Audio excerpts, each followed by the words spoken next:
right. I don't know how to check to see if this is working, but it is 10 o'clock. And so, hi everyone. I don't know if you're here or not here, but if you're here, welcome. Today we are doing a live stream and I'm going to be answering questions that everybody asked me on my post the other day. Oh, yay! So I guess it is working. Good morning from San Diego. It is really probably early in San Diego. So thanks for coming. Yes, so feeding once a day healthy. Yeah, we're going to get into that. I have the whole list of questions. That was a question that we're going to go over. So we're definitely going to answer that today, or try to answer that, or throw out some suggestions around feeding. So yes, Christina, we're gonna do that today. So as everybody starts to get here, good morning to everyone. My name is Dr. Ray. If you don't know, I would imagine that if you found yourself here, it is because that you saw or are on the community post, so you know what everything is about. Good morning, Ruby. And so we're going to answer some of those questions on that community post. And then if we have time, we're going to go ahead and answer questions from the chat. But I'm going to try to focus on these. So you guys converse amongst yourself in the chat. And then I'll peek over there and I will try to answer those questions as well. So I'm pretty new to this and I don't know exactly how to tell how many people are here or anything like that. I think I can figure it out, and we're gonna get started. For those that aren't here, it'll be available on the replay. So I know that Ed, who has been with me for quite some time, is not able to be here this morning because his granddaughter has an event. So people like Ed can tune in on the replay, and then I'll do some snippets if we get some good conversation going so that we can highlight those points as well. Okay, so first question actually was from Ed, and he's not here, so we'll just start with that. He said, when is my cat workbook coming out? Cat workbook will come out when cat workbook comes out. I have, for those of you that have been with me, know that I made a dog workbook that basically it's everything that I go over, and I answer these questions all the time. So basically those are all answered in the workbook. It starts out with theorizing and the importance of knowing and understanding why we feed our pets. Not just, okay, we feed them because they need to live, but the emotional aspect of why people get so involved and so interested and get to the point where they are not fanatical, but just really invested in it. And so it breaks down those two reasons, because I feel like it is important to understand where you sit in that so that you can see things more clearly. There's nothing wrong with feeding emotionally, and there's certainly nothing wrong with feeding, for nutrition and survival, but knowing where you sit on that spectrum is really important so that you can make logical, informed decisions. So it starts out kind of working through that and my theories and opinions on that. And that really is the only part of the book that really is my opinion. Everything else then goes through the process and, what are the nutrients you should be looking for? What are some of the things on the package that maybe mean something that you don't mean, that you should be aware of? And then it goes through all the different life stages. It goes through some pitfalls. It goes through some misconceptions. And then the back has an appendix where it's step-by-step processes for things like calculating resting energy requirement and things like that. So the cat version is going to be similar to that. It's going to follow the same workflow, but of course it's going to be more cat focused. And so I'm actually through 6 chapters on that. I just finished writing the chapter yesterday. It finished up how to use the pet food scoring system on cats. And there's going to be a little bit of a bonus there because I've kind of tweaked the pet food scoring system for cats because it didn't quite fit some of the important things in cats. So it'll have the introduction of the feline pet scoring, the feline pet food scoring system will be introduced in that, and then it will go through the life stages and how to use it and things like that. So it'll be done when it will be done. I think there's 12 chapters. 12 chapters I was thinking about. So halfway through that, and hopefully that'll be a good reference for you guys in the near future. But I'll keep you posted. So that was the first question for Ed. He's not here, but hopefully that answers it. The next question was from Kevin, and Kevin asked that the question was, you mentioned a lot the importance of food being balanced and having correct nutritional profiles. Can you expand on what happens when this isn't followed? And so I think that's a really good question. And again, that's something that I really touch on in my workbook, because I think that a lot of people have totally gone too far on the spectrum of placing an overemphasis on the importance of food. So everything, we know everything in moderation, and that includes fixating on certain things. And so, yes, if you eat too much sweets and candy in excess, you're going to have a problem. If you are excessive and obsessive about working out, you're going to have a problem. If you're obsessive over anything, you're going to have a problem. Even healthy things can become unhealthy if you obsess over them. And so that is what we see a lot in the pet food market. I feel that people are obsessing over little tiny things that, as a veterinarian, I know are contributing, with diminishing returns into your pet's health and livelihood. And so that concept of diminishing returns, if you guys aren't familiar with that, is you start to invest so much time and energy that what you're going to get back from that is negligible. The time, the aggravation, the confusion, the decrease in your personal quality of life from worrying about those things starts to get too much. And so you guys hear Foxy, I don't know what she's great. She's doing crazy things back there. I don't know what she's doing. And so what will happen if you don't follow the nutritional guidelines? Probably nothing, to be quite honest. Probably nothing.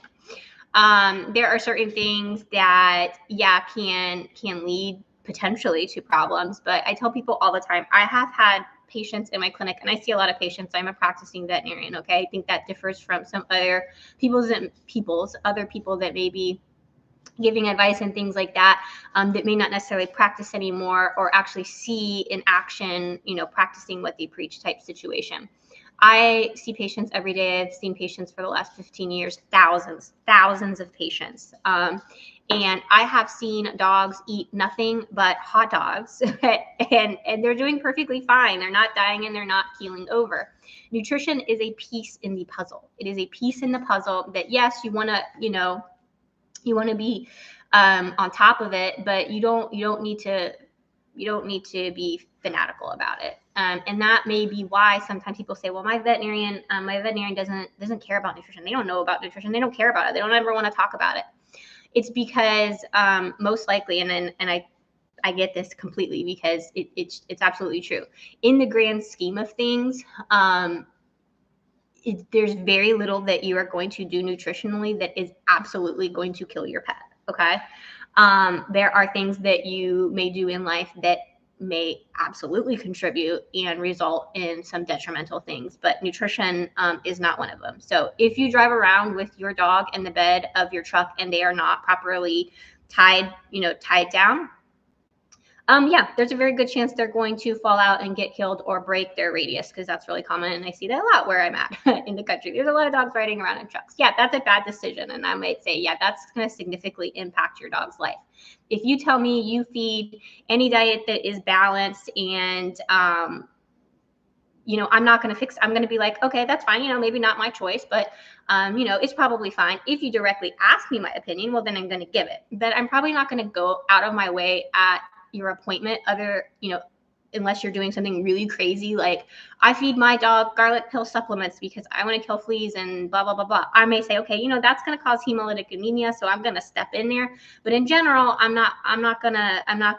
it's not a big, huge part of the other important things that we are doing. I want to make sure you're on flea prevention. I want to make sure your blood work is fine in your kidney and liver. I want to do all those things. So that is, that's why a lot of emphasis isn't being put on that. So what happens if you don't do those things? Nothing may happen. The optimal ranges that we use are just statistically going to put you in a better place. So we're playing a numbers game. And so if you don't feed your large breed puppy food, is it going to have developmental abnormalities?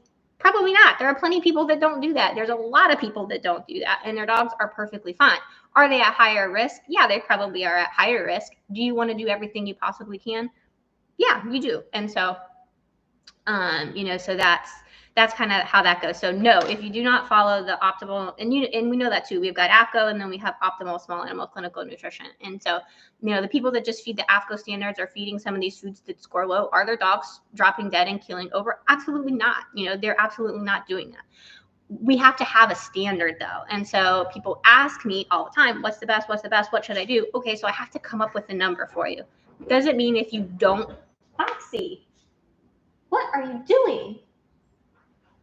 If you don't do that, you're in imminent peril. Absolutely not. I think anybody that tells you that, which a lot of these catastrophizing channels do, I think that's absolutely wrong. I even think it's unethical because it is definitely contributing to some quality of life things for the people. The dogs are probably fine. It's the quality of life for the people. So, okay, so here is a question. I had several others, and it is picky eaters. So I know a lot of you guys had questions. I don't know if you are here in the chat, but if you are, questions about picky eaters. What are my thoughts on picky eaters? I'll be honest, picky eater is a human thing. Picky eater is an anthropomorphized term. And so dogs as a species are not picky eaters. Cats can be picky eaters. 2 different species. Go over that in the cat book. I'll be going over that in the cat book. Cats, absolutely as a species, have a big affinity to texture, taste, smell, even temperature, even style of feeding. So cats absolutely can be picky eaters. Other species are too. Chickens, birds, if you change their food, they will starve to death and die. Dogs, on the other hand, almost always, they don't have that. They don't have that in them. It may be something we train them to do by things that we do, but in general, dogs are not picky eaters. They will eat when they are hungry, and they will eat, if we let them do their thing, they probably would eat appropriate amount, and we wouldn't have the pet obesity problem that we have today.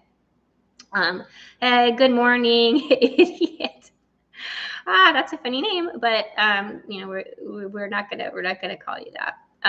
But anyway, so picky eaters, what can cause what appears to be a picky eater? There are natural ebbs and flows to when and how a pet appetite may change.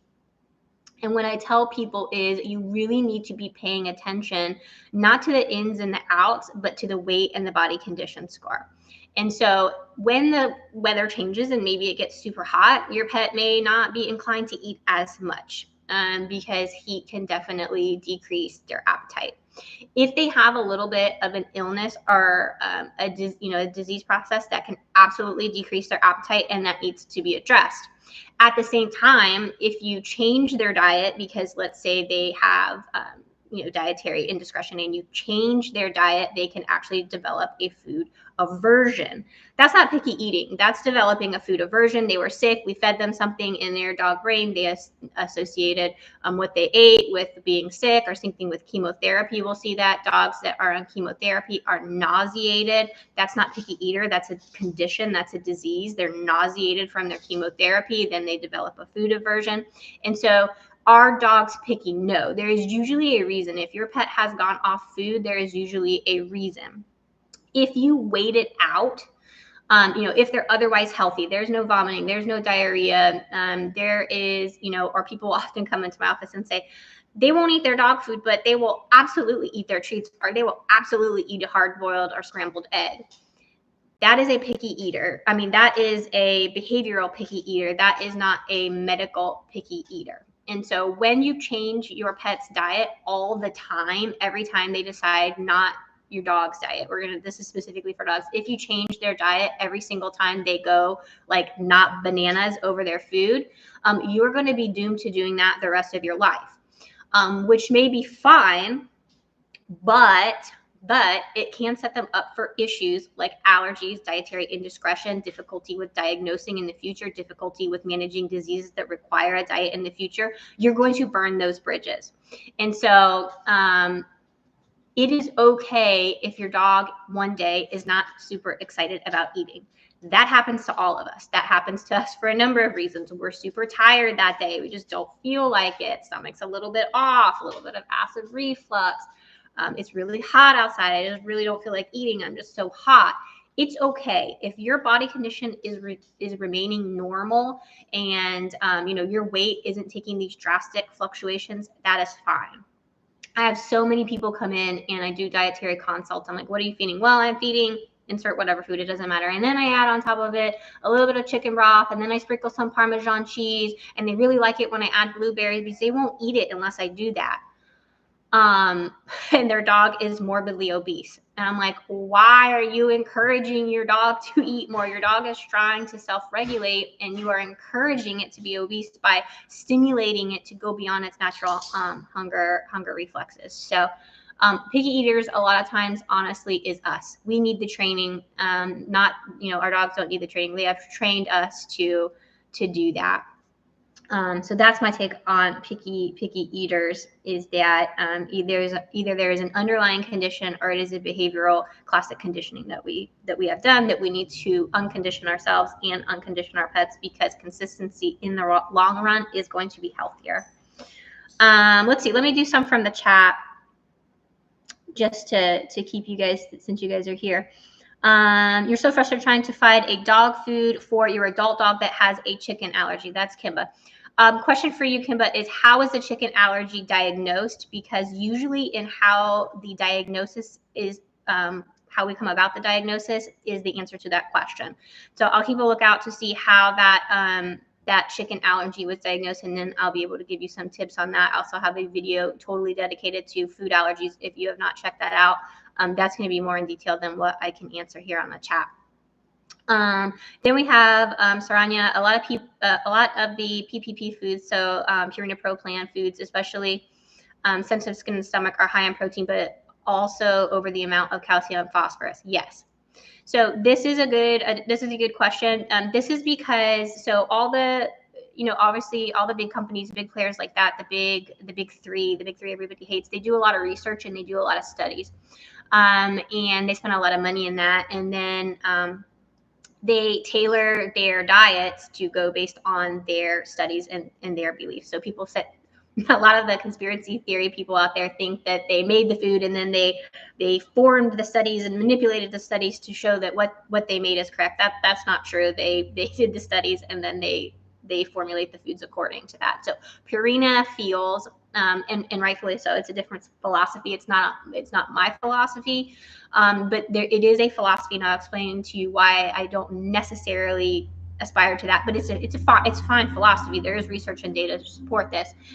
Their philosophy is that higher protein, you can get better results and better muscle mass and better longevity in diets that have higher protein, as long as the dogs and cats are healthy.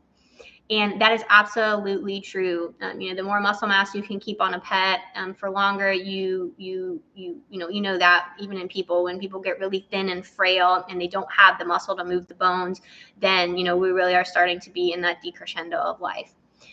And so with higher protein, you will often get higher calcium and phosphorus, because the protein sources have calcium and phosphorus in them. And so the higher the protein, direct correlation, the higher the calcium and phosphorus. The problem that I have specifically, and why I don't follow that philosophy, I use the philosophy of small animal clinical nutrition, and why I think it's important, why I think it's a good thing that I'm actually a practicing veterinarian and see this every day, is that in the real world, it's wonderful and bliss to think that your dog is absolutely healthy and can handle that high protein diet. The reality is that most people do not know when their pet starts to enter into kidney disease. The reality is not everybody has the money and time to see the vet regularly to start doing those SDMAs and early biomarkers in a regular fashion, that we catch that kidney disease early. So by the time you guys know that your pet is in kidney disease and you're like, whoa, something is wrong, I need to go to the vet, and those BUN and creatinine levels are elevated, you've already lost 75% of the kidney function. Silently, 75%. And all that time, we thought our dog was doing fine and they could handle that high protein, and they couldn't. And so there's plenty of studies that show that they can do really good, pretty good, if you feed a moderate protein. And so I would rather not get into kidney disease, which is absolutely not, it's not curable. It's not a curable disease. Your dog or cat will probably eventually die from it if it doesn't die from something first. I would rather prolong that for as long as possible versus the maybe little benefit we'll get from the high protein diet. So that's Purina Pro Plan is in that philosophy. They don't, I don't think, take into account the reality of the situation, that the actual consumer is not going to be doing the blood work and the regular checkups to catch that. The research is absolutely flawed. I think the real world application, the research is absolutely not flawed. I think the real world application as a veterinarian and seeing, I may only see patients once every 3 years for the rabies. I think the real world application is lacking. So I err on the side of caution. All right, so that's the PPP step. So Kimba, she was having ear infections and loose stools. Okay. The vet said to feed her limited ingredient because she probably had a chicken allergy. I put her on core dog food without chicken. That is, so I think part of your problem is because you didn't do a real food trial. So feeding a limited ingredient diet that is not a hydrolyzed diet or a prescription limited ingredient diet, specifically over-the-counter diets like Core, are processed with other products. So the pet food, let's say Core has I don't know which one, a beef one, and you're like, okay, I'm going to pick the beef. It just says beef and potato. And it may just be beef and potato, but if they're not regulated or required to ensure that it is just beef and potato, there's always cross-contamination. And so she got better, and she was still a terrible eater, but then you switched to Core with grain, and she really doesn't want to eat it. And now you may have a food aversion going on because she wasn't feeling good, and then we introduced another diet. And then we, you're worried that she's not excited. I think we need to get away from, again, this is tails back to my book, The Reasons We Feed. You're really feeding for some emotional reasons, I think, Kimba, where you just want her to gobble it down and be excited about it. And that's wonderful, but we do also want her to feel better. And so there's got to be a balance between how excited she is to eat, and if she feels better, she may be more excited to eat. But anyhow, so he said Core because he was sure they didn't sneak any chicken into it. I'm not sure how he can, I don't want to say anything about your veterinarian, but I don't know how he can be sure of that. So a lot of us that are really data driven, and if you go to a dermatologist, which you absolutely can ask to go to referral for a dermatologist, if you go to a dermatologist or you go to any of these dermatology continuing education seminars, the dermatologist is going to make you redo that food trial. Over-the-counter diets like Core, because of the cross-contamination, are absolutely not acceptable for a food trial. And again, watch that allergy video. You have to do your food trial to diagnose the food allergy. Most likely with a hydrolyzed diet, you can do the limited ingredient ones that are prescription. The reason why they're prescription is they're processed in a way, and I've been to the plant, they're processed in a way where only that is run on the line. The line is completely cleaned. It was crazy. I was watching them clean it. They were wearing these like full bunny suits, and had pressure washers, and they were completely cleaning the facility before any other food was processed. They only make the first food is the limited ingredient diet, is the very first food that is ever run on that line before it's clean, and then the rest of the day is the other food, so there is no cross contamination. That is a proper food trial. Core is not a proper food trial. So I would suggest doing a proper food trial, and then once you do the 12 weeks, if your dog is doing great, then you have the option. You can start adding things back in. You would just simply add back in chicken and see if they flare up.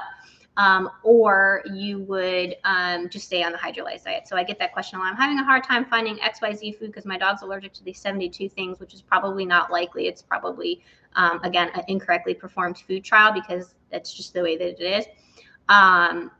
Just stay on the hydrolyzed diet. You just stay on it. There's no reason to be off of it. If your dog did great, and 9 times out of 10, my clients just stay on it because they've gone through so much work of 12 weeks and their dog is doing so much better. They don't even want to go off of it. I have had people try to go like you have to a limited over-the-counter diet, and the dogs usually flare up again, and we have to start the process all over. So I think I have some different perspectives on proper food trial. And I would say if there was a diet that they did great on, then I would just stay on that one. I wouldn't change it. But I wouldn't be married to the fact that your dog's allergic to chicken based on that diagnostic approach. Food trials are diagnostic approaches. So it would be, the food trial is the equivalent of me running a CBC chemistry if your pet has renal disease. The food trial is a diagnostic. So garbage in, garbage out. If it's a bad diagnostic, you're going to get bad results. And so doing a food trial without a proper food trial diet is a bad diagnostic. And I wouldn't consider that diagnosis, in my clinic, I would not consider that diagnosis legit. Okay, let's see what else we got here. Should you feed homemade food for one meal and kibble for the next? Would that cause an issue? Absolutely. You're feeding two different diets, so I prefer consistency. Theoretically, yes, if both diets were absolutely balanced, which unless you're using a program like Balance It to balance your homemade diet, it probably isn't. I did 2 diet consultations last week on Saturday.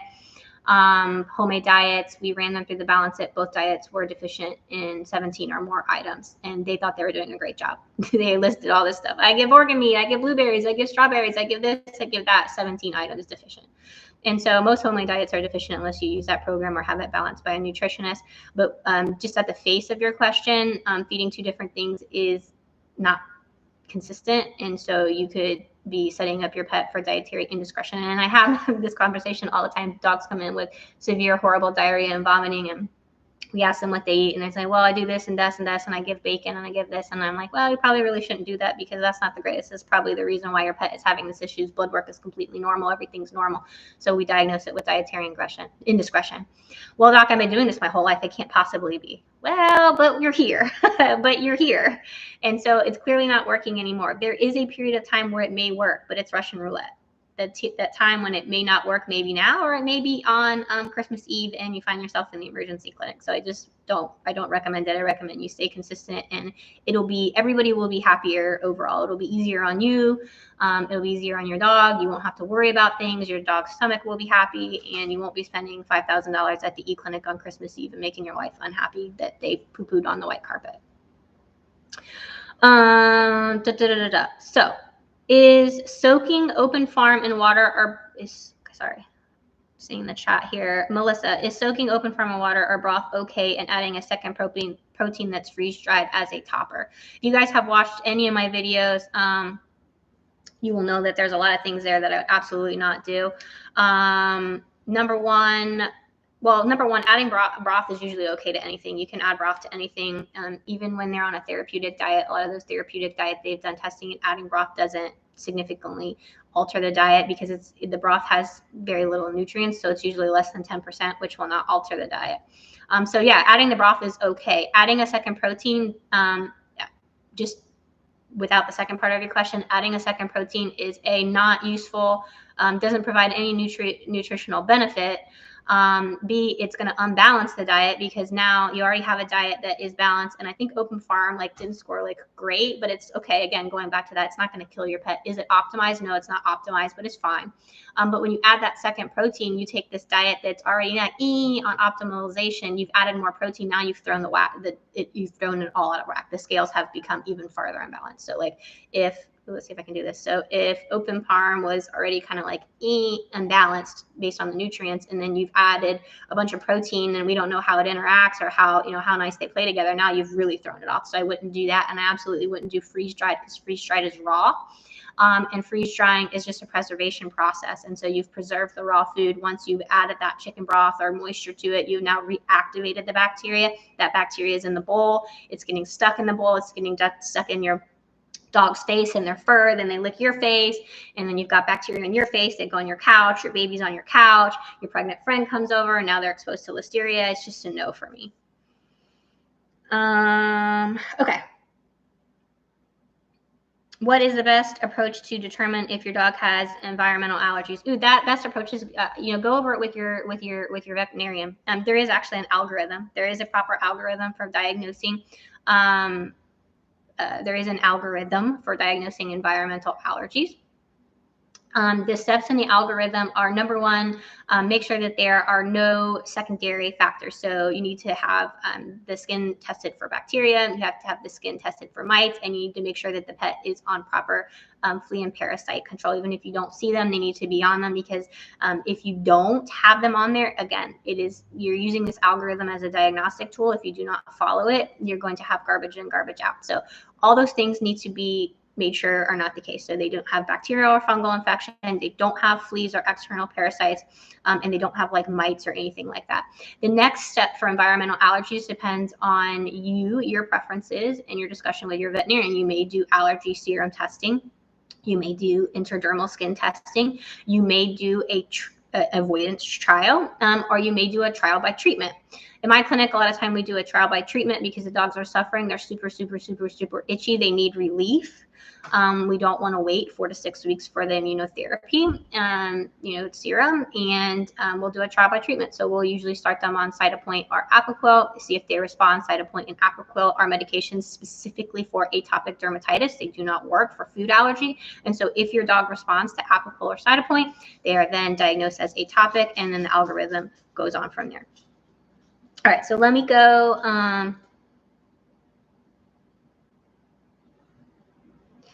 Oh, Tatiana. Okay, so Tatiana confirms us what they do at their clinic. Yes, that is. I mean, that's the algorithm, the food allergy algorithm. So, that's the standard way to do it for sure. So let me go back to my questions that I got here previously. The question was from American Husky Cash. My question topic is working in sporting dogs. They have a hard time keeping the weight on. I have a video on that. I think it's the InnerShift video where we go on the requirements and how you actually determine whether or not your pet is an athlete. I like the fact that Husky is going based on body condition. So I think that's number one, evaluating your pet's body condition and treating on that, not just like how much is left in the bowl or this, that, and the other. How does your dog actually look? Even the scale is variable. Sometimes I just throw out a number because people want to know, like, well, what should my dog weigh? And I throw it out. But the reality is I'm just throwing it out because they asked me. I'm really looking at what their dog looks like. And they may come back in and meet that weight goal that I set. And I might say, they're still a little bit pudgy. We're going further. But anyway, in order to determine that, you really need to be determining what type of athlete your pet is, using that small animal clinical nutrition guideline to try to guess the amount of calories they need per day. And then if it's a lot of calories and they just physically can't eat that amount of food, like it ends up being like cups upon cups upon cups of food, you may need to pick a food that has a higher energy density. And so that's on the package. It's metabolizable energy. Normal foods are like 35 to 45.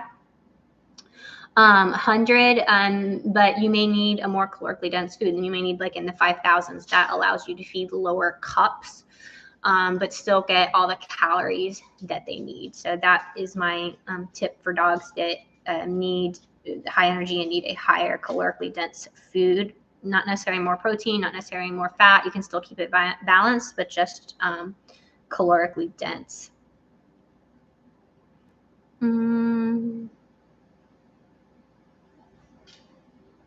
Okay, here comes the question. Is it better to feed once a day, or should you split into 2 meals? I had a discussion. I've had this question a lot lately. I don't know. This is starting to become a question a lot. You should feed your dog the number of times that is best for you and best for them. There's no special number. Some animals, I had a dog that would only eat when we were eating. So didn't matter if I fed her twice a day. She wasn't going to eat it because we left in the morning. She wasn't going to eat it till we sat down to eat dinner in the afternoon. So she got fed once a day. There are dogs that have gastric motility issues. They need to be fed 4 to 6 times a day. So there isn't a special number on that. It is whatever works for you, your schedule. Maybe you have to have a pet sitter come. Maybe they can only come, once a day or whatever it is. It has to do with what your pet does best with. Do they do better with multiple feedings, or do they do better with one? There's really no standout answer on how many times you should feed your pet. So if it works for you to do it twice a day, then great. If you're at home most of the day and you can do it 3 times a day and you like to do that, it brings you joy to feed your pet. You sit down and eat lunch, you want to feed them lunch, go for it. Just make sure you're not, when you do that and you're feeding multiple times a day, the total calories is correct. So you don't get to have a 500 calorie a day allotment and then feed 500 each meal. Like, it has to split up. So the more times you feed, the smaller those meals are gonna, they're gonna be. Okay. So animal diet formulator, I looked at that website. I haven't, it looks a little bit more complicated. I haven't sat down and actually dove into it. I was going to email them and see if I could like get a trial of it or something. Balance It is really simple and easy to use. So I do like that one, but it absolutely has its shortcomings. So I would be definitely open to a better calculator. Chad just watched the Members Mark video. I gave it a 7. Do you recommend it over Purina 1? It's seriously based on the numbers. So you can only do 7s to 7s, 8s to 8s, 9s to 9s. I mean, you can look at a 7 and you can look at a 9, but I would always pick the 9. What you can't do is you can't take a food that scores poorly, like a 2 or a 3, and say, well, because it's a fresh diet, it's going to be better than a 7. No, you can't do that. So I like to look at things very logically. Now, if they're both 7s, I don't know. I don't know which Purina 1. There's a million of them. If they're both 7s, well, then you can start looking at ancillary ingredients, like which one has more vitamin E, which one's more cost effective, which one's easier for me to get, which one does my dog like better. And so I can't answer that question because I don't know which Purina 1 and it scored, so I can't answer that. But I would always most likely go with the higher score. Does it matter if the broth is from a higher protein? No, I don't think it does. Or a different protein? No, I don't think it does.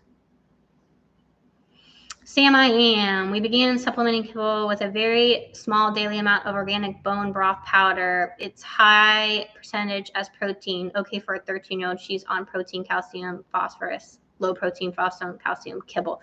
If your pet has been diagnosed with a condition that requires protein, calcium, phosphorus, low kibble, like renal disease, I would not add anything to it unless you run that by your veterinarian. And if it's on a prescription diet, we can call the company and ask if that's okay. My question to you, Sam I am, would be, why are you adding the additional protein? Is the diet not, usually if they're on a low protein diet, you don't want to add protein. That's totally counterintuitive.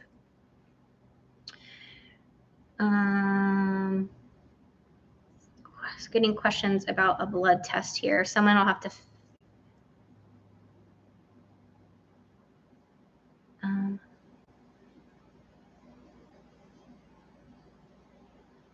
Okay. Yeah, those are good numbers. Those are good numbers, especially if your pet has kidney disease. So 17 is definitely on the low end. If you don't like that, I wouldn't. So the other thing I would say is if you don't particularly like that 17% calcium, rather than adding a supplement, which you don't know how it interacts or how it's actually going to bring that, what it's going to bring that 17 up to, I would just pick another diet that's more in the range rather than trying to supplement. I don't like adding things to diets. I would much prefer finding a diet that already has what it is, because when you start supplementing, you don't know how those things are going to interact, and you honestly don't know what the final result is going to be. It takes your dog all day to eat. I started to give her an egg and sardines when she was little, just so I knew she had some food in her. They did blood work on her when she had a surgery, and it was perfect. Yeah, so there's nothing wrong with your dog taking all day to eat. That's absolutely perfectly fine. There's nothing wrong with that. Some people are grazers. Some dogs are grazers. It takes them all day to eat. If the body condition is fine, that's fine. It's absolutely fine. So yeah, when you started to give her eggs and sardines when she was little, yeah, you've classically conditioned her into wanting that and eating that, because their animals are creatures of habit. So now that's the habit, and you're kind of stuck with it. If it's a small amount and you don't mind doing it, then you can continue to do that. But there's absolutely nothing wrong with your pet taking all day to eat. There's nothing wrong with that. So we kind of have to get that out of our mindset. Again, the workbook goes over that and the reasons to feed. You are absolutely sounding like you have a lot of emotional feeding tendencies, which is absolutely fine. It's just important to realize that you have that. Let's see. She was diagnosed with PIMA. You're going to have to, I am not familiar with that acronym. PIM, is that immune-mediated hemolytic anemia? I'm thinking I would call it IMHA. Please verify that acronym for me, Sam. You thought bone broth would help generate some of her red blood cells. That is a very long topic. If it's an immune-mediated hemolytic anemia, the bone broth is no iron or anything. So iron, well, bone isn't going to do anything, but iron can help dogs that have iron deficiency anemia, but they're not going to do anything for hemolytic anemia, because hemolytic anemia is an anemia because the body's destroying the red blood cells. It has nothing to do with the body producing them. It's just the body's destroying them faster than they can be produced. So that again has to do with it's one of those things where like a lot of these other channels too, like it makes sense, like, oh, well, like feed iron, we can, it just makes sense on the face level. But if you don't actually know the anatomy and physiology of the disease, and that unless your pet has iron deficiency anemia, you could feed your pet like literally gobs of iron and it's not going to do anything, because it's not a problem with iron, it's an immune issue. And you can have 100 million thousand red blood cells, but if the body destroys them, then you're back to square one. So please clarify for me what PIMA is. I think it's what I would call IMHA, but I'm not familiar with that acronym. Brad, so Cytopoint will only work against environmental allergies and not food-based allergies. Absolutely correct. We had gotten Cytopoint to help a couple of times when we had originally thought there was a food-based allergy. Yes, Cytopoint is not, absolutely 100% not a treatment food allergy. Now, you can have a dog that has multiple allergies, so they could be like 70% food, 30% atopic, and then it would work like that 30%. But no, Cytopoint is a JAK inhibitor. It is only working against the receptors, environmental allergy receptors. It in no way treats food allergies. So if your pet responded to Cytopoint or 100% responded to Cytopoint, then they are 100% not 100% not food allergic. If they responded 30% to Cytopoint, then they're 30%, so on and so forth. So, and it helps. So you could say is highly likely that it is environmental. Yes. Back to what I just said. All right, April, what are your thoughts on feeding a dog that is already getting less than the recommended feeding guide suggests due to weight? Is there a concern if not getting enough nutrition? Yeah, at some point it starts to become a concern. But it'd have to be really extremely drastic. If you're getting really, really, really low on the calories and they're still having a problem with obesity, I would check some metabolic issues. So like for thyroid, hypothyroidism, or Cushing's disease.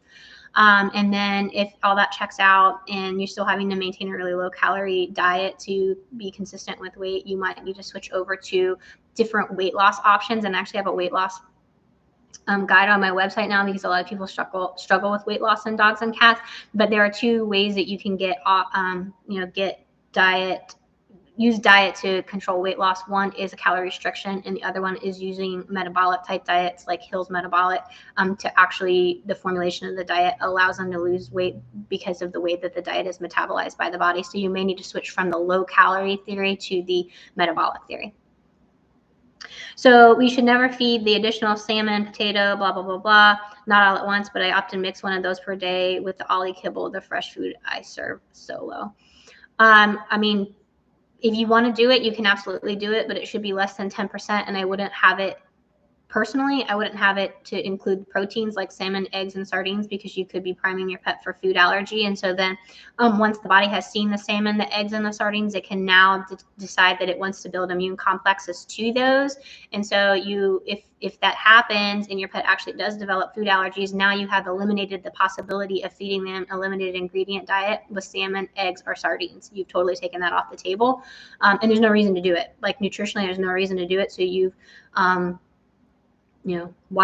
there's no reason to do it other than, maybe it makes you happy, which is a reason, again, a reason we feed in my book. But I'd rather you be happy and feed them a non-protein source if you're going to do that, that they enjoy and that you enjoy giving, and keep it less than 10%.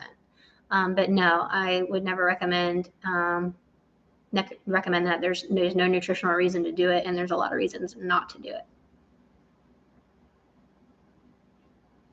Precursor targeted immune-mediated anemia. I don't know that I've ever diagnosed somebody with that. I'm going to have to get back to you on that one. You've taught me something. I don't know, unless that's just, again, a terminology for something else. Precursor mediated. Yeah, I might have to. Did your vet diagnose that, or did you go to a specialist? That's a pretty amazing diagnosis there. Mediated immune. Yeah. So again, if it's immune mediated, that one's a little bit out of my wheelhouse. I'd have to do some research on that. So I don't want to give you advice, but in general, if it's immune mediated, I don't know how changing the diet, because it's the immune system's the problem. So really, I would, based on the name, say that getting the immune system under control is where you're at, not necessarily with diet on that one. I've heard some people equate kibble to a meal replacer since they believe it's not better than whole foods, but it does fulfill all your nutritional requirements. Yeah, a lot of people, that's a new thing out there. They're throwing that around. This is what I will tell you. Dogs have a lot shorter, dogs and cats and animals have a lot shorter time horizon. And so a lot of these studies and stuff that you see, it's like, we fed a series of rats, like the whatever, fake sugar. We fed rats fake sugar at 100 times their daily allotment for 40 years, and they got cancer. Well, nobody's eating, no person is eating 40 times their body weight in fake sugar. And they're not doing it for that extended period of time. And so, yeah, maybe if your dog lived to be 100 and they ate kibble their whole life, maybe it would be an issue. I don't know. It'd be a theory, but you could never test it, because dogs don't live to be, like us 60, 70, 80 years. They just don't. The time horizon is very small. And so those theorized deleterious effects don't have time to build up. So they don't have to worry about it. It's like, I don't know, there's certain diseases and condition, things in life where we say, well, I won't live that long, so I don't have to worry about it. I'm never going to live that long, so I don't have to worry about it. Flying cars, I'm never going to live that long, so I don't have to worry about, laws related to flying cars, because I'm never going to see them. Same thing with animals. You have to realize we love them like our pets, and we like to anthropomorphize. And that's one of my biggest pet peeves on a lot of these other channels, is anthropomorphizing pets and not realizing the reality of they don't live as long as we do. So a lot of the things that they are theorizing that we worry about are inconsequential, because they're not going to live that long to see those deleterious effects. On the same side, if you do want to anthropomorphize, there are plenty of people out there that are bodybuilders. My husband's big into fitness, so I get to hear a lot about this stuff.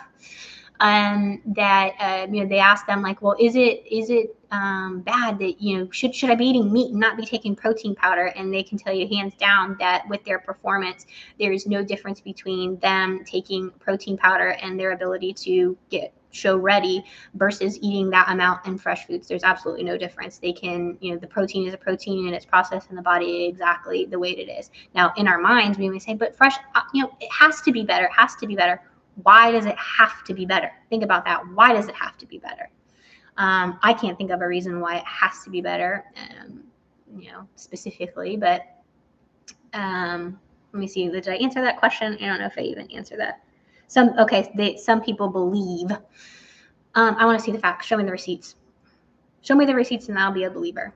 That's what I have to say on that. I haven't seen the receipts, so I'm not a believer. And again, the whole time horizon thing, so it doesn't make sense to me. She's on the mend via 3 blood transfusions. Pregnant, yeah. So it sounds to me like precursor PIMA is the same as what I would call IMHA, and that is the exact treatment that I would do. And so no, diet would not. I don't think diet, adding any additional iron or anything to the diet would necessarily do anything. It's the immune system you have to control, not the diet. At what point do you give up on immunotherapy?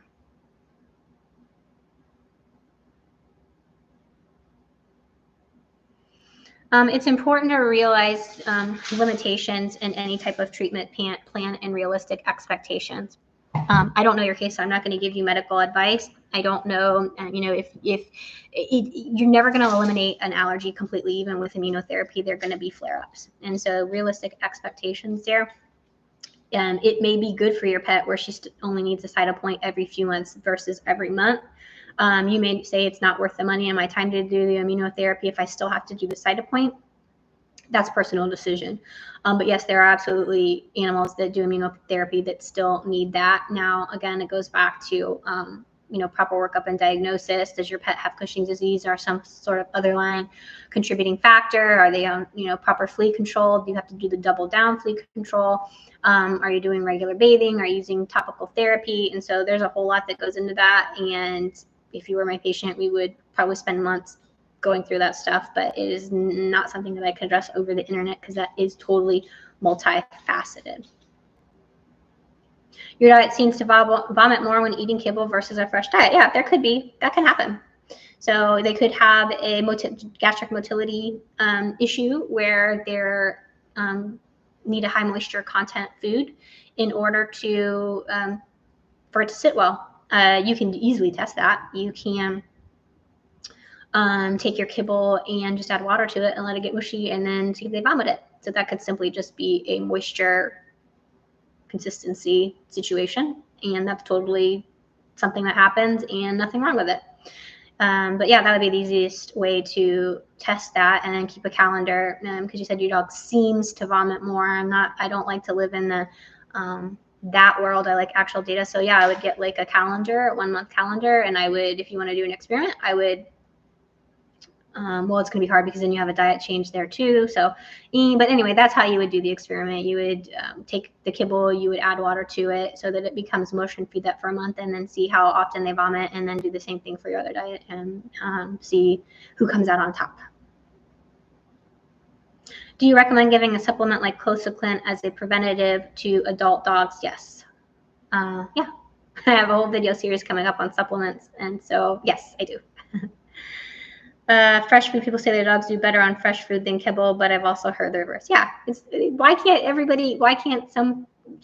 Yes, absolutely. Some people can eat Taco Bell and some people can't. It doesn't mean Taco Bell's the devil. It just means some people can and some people can. There's nothing wrong with it.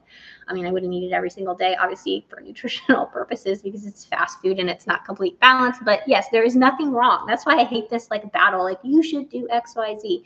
There's a million reasons why people should do certain things and not do certain things that go far beyond their animal's health. It could be their lifestyle, could be their budget, could be where they're located.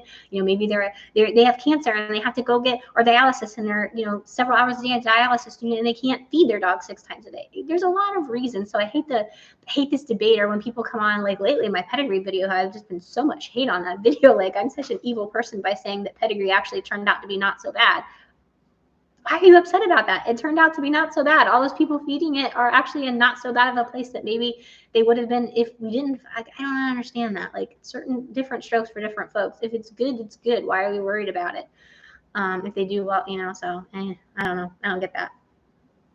Yeah, if your dog does better on fresh, great. I'm happy. It doesn't mean that fresh is better for everybody or inherently better. It was better for those people. And exactly, the people that fed kibble could be mean to the fresh people and say, well, my dog did great on kibble. And, you know, so that's just, I don't like that stuff.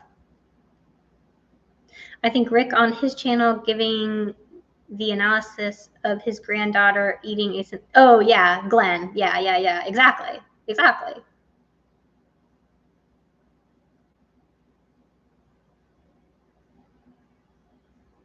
Yeah, so you do soak it. So yeah, so could be the diet doesn't agree with them. I mean, there's a lot of stuff to work up on there. Gastric motility disorder, yeah, vomiting. Everybody with diet, anytime there's a GI issue, people always want to blame the diet. I will tell you, if you came in, how many of you have seen those Instagrams where I get them because I'm a vet, but they're going through the emergency clinic. They ask every staff, client's on the phone, a dog has vomiting and diarrhea. What is it?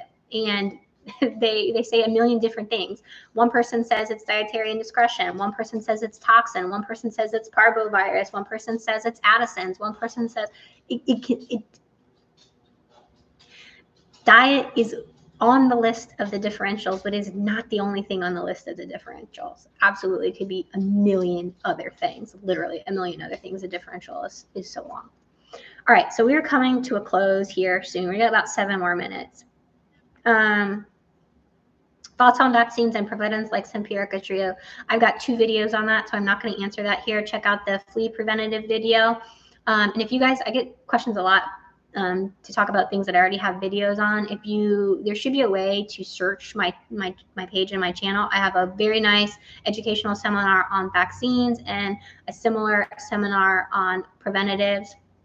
And so I would start there and then get back to me if you have any questions after that. Let me go back really quick as we're wrapping this up and see if there were any other good questions. I got a lot of questions to review things, and I do try to entertain those. Sometimes they're really obscure brands, and I don't, because I don't think enough people would get benefit from them. But I do try, if I hear a repeat, offender over and over and again, I do try to put that on top of the list.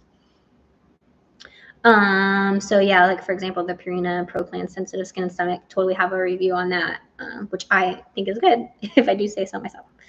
But yeah, a lot of questions about picky eaters. So we talked a little bit about that. And we want to make sure there's not a medical condition or a classical conditioning that we've done. Oh, Glenn, you're coming in at the very end, Glenn. Let's see. So let me look up what Cesarex is. I don't use brand names a lot. I tend to live in the world of the actual medical names. So let me see what Cesarex is, and I'll tell you. I don't know what necessarily it is. So Cesarex, what is it? Oh, it's a herbal supplement.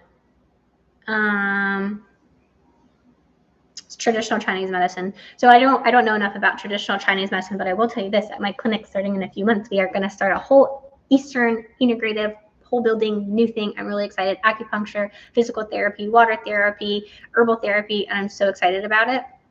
So I don't know enough about Eastern stuff, but I know a lot of people find benefit, and that's what I think is the true definition of a holistic culture is literally everything, not poo-pooing one thing or living in one lane or the other, but having all of the tools available. So I'm so excited that we've got our Eastern medicine doctor starting soon. And so I could ask him about Cesarex, but I don't know enough about the herbal stuff to be able to answer that question. It is not in my lane. Canola, yeah. I mean, is there even enough canola in there to be an issue? That's a problem. We don't know how much canola is in there. Like you see it on the ingredient list, but how much is in there? You don't know. Like, again, micromanaging and getting worried about things. How much canola is in there? If you can answer that question and get back to me, I can maybe give you a better answer. But the simple fact that it is there is not like deadly, especially if everything else checks out for you. Look at the big picture. Again, do I work with holistic therapy? I refer, and I will be having a practitioner pretty soon at my clinic. So hopefully really soon I'll be working with it more. Yeah, exactly. So you have no idea. So why worry about it? It's probably not a lot. I mean, think about it. It's a dry kibble. Like how much canola oil could there possibly be realistically? See, get worked up about things that probably don't have any bearing at all. Yeah, so there you go. The dermatologist definitely defer to the experts every time. Okay, guys, so I want to thank everybody for showing up. I hope that this was fun for you guys. If you want to do it again, let me know. These are pretty easy to do when I can slate out an hour of my time. So yeah, thank you guys all for coming, and I will catch you guys. I'll let you guys have a couple of seconds to say goodbye to each other, and then I got stuff to do. I got laundry, got to pick up the kids, I got an appointment, I got to bathe the dog. So yeah, I gotta do some stuff. And I wore my McDonald's because everybody hates McDonald's. It's so horrible. So I wore my McDonald's today for you guys. All right, I'll catch you later. Bye.